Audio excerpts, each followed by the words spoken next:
여러분 혹시 오늘 아침에 마신 커피 브랜드 기억나세요? 아니면 무심코 입은 옷은요? 우리가 매일 하는 이런 선택들, 그 뒤에는 사실 우리가 잘 모르는 엄청난 비밀이 숨어 있습니다.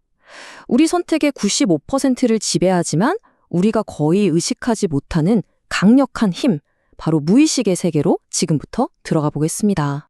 자, 시간은 1980년대로 거슬러 올라갑니다. 존슨앤드존슨이라는 거대 기업에서 한 젊은 마케터가 상사에게 이런 말을 듣습니다. 자네, 제정신인가? 그녀가 내놓은 아이디어가 대체 얼마나 충격적이었으면 이런 반응이 나왔을까요? 그때 존슨앤드존슨은 정말 심각한 위기에 빠져 있었어요. 회사의 얼굴이나 다름없는 베이비 샴푸 있잖아요. 그 시장 점유율이 그냥 곤두박질 치고 있었던 거죠. 신제품도 내보고 감성적인 광고도 해보고 진짜 안 해본 게 없었는데 아무것도 먹히질 않았습니다. 그때만 해도 유아용품 광고에는요, 정말 절대 깨면 안 되는 그런 규칙 같은 게 있었어요. 마치 뭐랄까, 성모 마리아랑 아기 예수 그림처럼 광고에는 무조건 젊은 엄마가 아기를 다정하게 안고 있는 모습만 나와야 했죠. 다른 건 상상도 못할 때였습니다. 바로 그 순간 레슬리 제인이 이 모든 판을 뒤엎는 아이디어를 던집니다. 바로 광고에 아빠를 등장시키자는 거였어요. 지금 들으면 그게 뭐 싶겠지만 당시에는 정말 마케팅계의 금기를 깨는, 다들 저 사람 미쳤나 봐 라고 수군거릴 만한 발상이었습니다. 그런데 결과가 어땠을까요? 믿기지 않겠지만 바로 그 아빠가 나온 광고가 그야말로 대박을 터뜨립니다. 그냥 성공한 정도가 아니라 죽어가던 사업 전체를 살려내는 기적을 만들어낸 거죠. 자, 여기서 이제 진짜 궁금해지죠. 아니, 도대체 왜? 상식적으로는 말이 안 되는 이 아이디어가 어떻게 그렇게 먹혔을까요? 이 질문 안에 바로 오늘 우리가 이야기할 핵심 비밀이 숨어 있습니다. 이제 이 흥미로운 이야기에서 그 뒤에 숨은 놀라운 이론으로 한번 넘어가 보시죠. 그 비밀의 열쇠는요, 바로 우리 뇌가 돌아가는 방식에 있습니다. 놀랍게도 우리 뇌는 하나가 아니에요. 아주 다른 두 개의 마음, 두 개의 시스템으로 움직이고 있거든요. 하나는 우리가 나라고 생각하고 통제한다고 믿는 의식이고요. 다른 하나는 사실상 우리를 조종하고 있는 무의식입니다. 자, 이 숫자를 한번 보세요. 95%. 이게 대체 뭘 의미하는 숫자일까요? 바로 우리가 하루 동안 내리는 수많은 결정들 중에서 이 무의식이 결정하는 비율입니다. 어마어마하죠?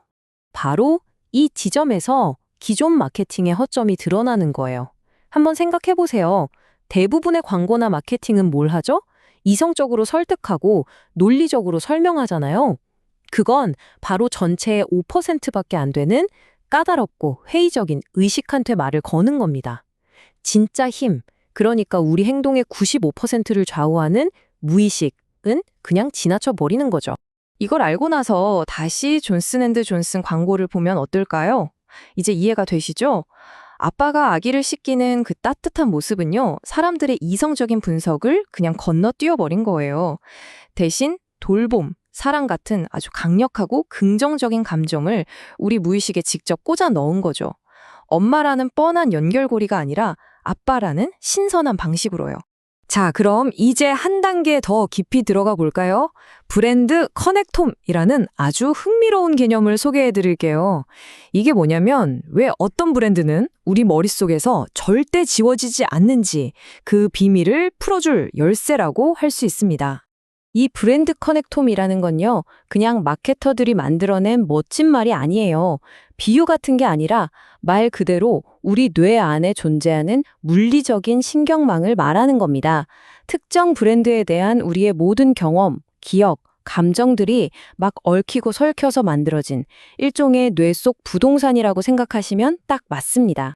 이 뇌 속 부동산, 즉 코넥톰이 어떻게 만들어지냐면요, 마치 나무가 자라는 것과 똑같아요. 처음 어떤 경험이나 메시지가 뇌에 씨앗처럼 딱 심기면 이걸 중심으로 새로운 연상들이 생기면서 신경세포 가지들이 막 뻗어나갑니다. 이 연결망이 뇌 전체로 퍼져나가서 거대한 나무가 되면 그때부터는 그 브랜드가 우리한테 그냥 본능이 되는 거예요. 생각 없이 그냥 바로 선택하게 되는 거죠. 자, 그렇다면 핵심은 명확해졌죠. 어떻게 하면 경쟁 브랜드보다 먼저, 그리고 더 넓게 소비자의 뇌 속 부동산을 차지할 수 있을까? 이게 바로 승부처인 겁니다.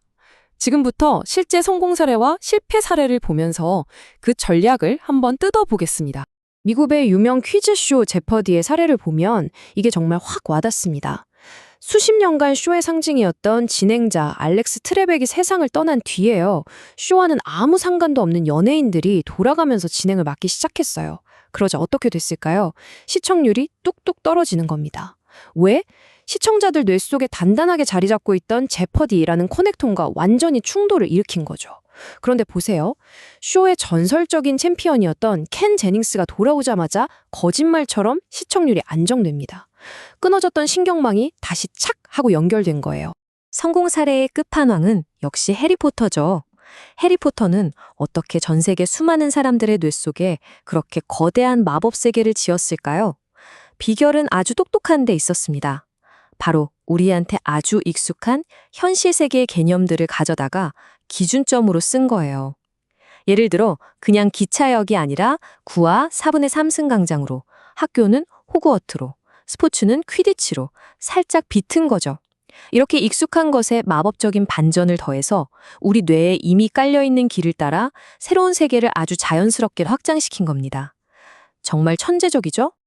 자, 이제 슬슬 정리를 해볼까요? 지금까지의 이야기를 쭉 따라오셨다면 아마 느끼셨을 겁니다.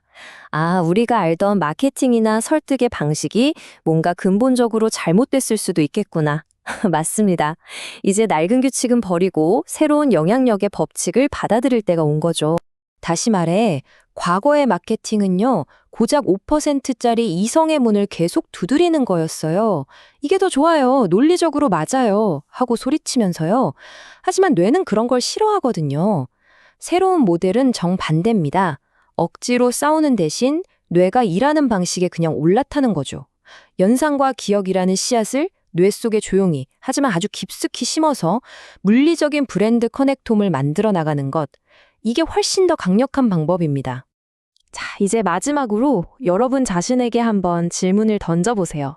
오늘 아침에 무심코 집어든 그 커피, 늘 쓰던 그 앱, 그 선택들이 정말 100% 여러분의 의식적인 결정이었을까요?